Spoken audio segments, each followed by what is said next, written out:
Well, the 2021 hunting season was winding down, and although I had plenty of meat in the freezer, I really wanted to kill another buck. And so in the February, in the last few days of the season, I developed a little plan for where I was going to hunt, just based on the predicted wind directions. And so the day of this hunt was Monday, February 8th in the afternoon, and that afternoon the winds were predicted to be east-southeast, and that was a very good direction for a place my daughter had named Lumberland many years ago. And so I had put a feeder there back in December, mid-December, just before Christmas, and a lot of deer had started coming there, and a few nice bucks had come there, and they had been killed by other hunters around the property. And so I had pictures of a couple of nice bucks that had come there in the week prior to this hunt, and I was pretty excited about it. And in the previous 10 days, I'd hunted there a couple of times and passed on a spike and a 2-year-old 4-point, and was just waiting on something good. And so anyway, I had this plan. I went in there that afternoon. I got in there pretty early, about 2 o'clock, and started waiting. I'd hunted that morning, hadn't seen a thing, and so then about 4:15 or so, the 6th shows up.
Well, that was very nerve-wracking few minutes there when the deer came up. And uh, many years ago, when I was hunting with a gun, I always tried to shoot as quickly as possible before the deer figured out what was going on. But with a bow in your hand, sometimes you have to just uh, wait until it's painful. And when the deer came up, I knew he was a decent deer, and I didn't want to booger it up, and so I decided I was going to wait until I had a quarter and away shot, or maybe a broadside shot. But I wanted to get a good opportunity at him, and so you see there in the video that when he turns that last time, he was leaving. He couldn't get comfortable. He didn't know exactly what was up, but he knew something was up, and so my game camera took a picture of him when he turned, and then he walked out there and he stopped, and I was about to draw on him, and he took a little bit of a move forward, and he got to where his vitals were right between two trees there, and kind of in an instant, a lot of things went through my mind. Can I see the spot I need to hit him? And that was confirmed, and so I let her fly, and he was 20 yards, maybe a step or two past that, and quartering away, and so it all went as good as you could hope for.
And so when he took off, it's amazing how time can slow down sometimes. And I could see on his side where I had hit him, and I could see blood on his first bounce. And uh, later I was texting my brother before I recovered him, and he asked me how much of the arrow was left sticking out, and I responded, I thought about half, and I commented something like the deer's rib cage must be really tough or something like that.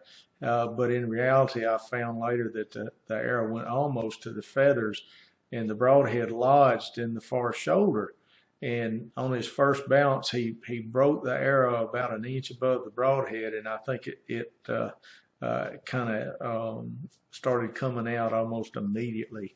And so he took off, and my game camera got a picture of him as he was leaving with the arrow. And so he takes off, and on the video there, you can hear the crash just barely if you really know what you're listening for. And so I thought I heard him crash, and I felt really confident in the shot. The sound was good. You know, one of the things with traditional archery is what sound does the arrow make when it hits the deer? And so it was a really good sound. Look, it was a great angle, and so I felt good about it. And so I'm sitting there, but I'm going to wait at least a half hour before I get down and look for my arrow.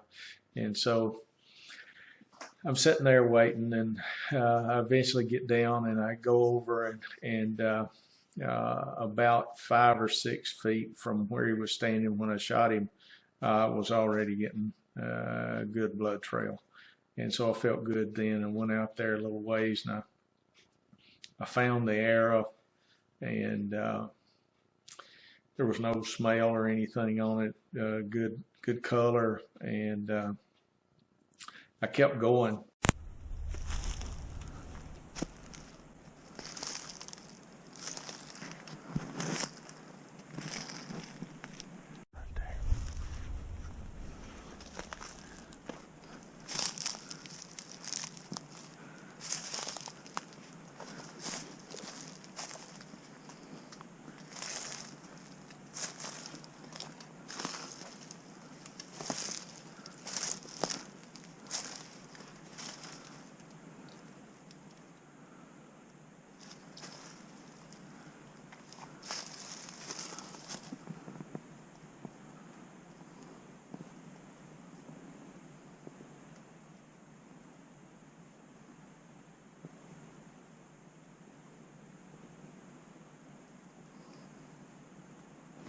Yeah, he ain't moving, I don't think.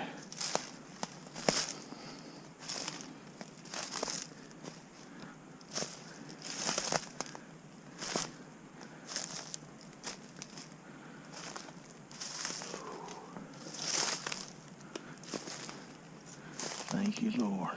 It's been a long time coming. Hallelujah.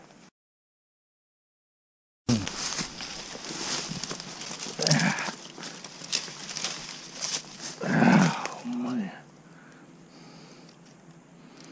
What an awesome deer. What an awesome deer. It's celebration time then, and so I'm really happy, and I talked to my wife on the phone and all those kinds of things, and so it was all good at that point.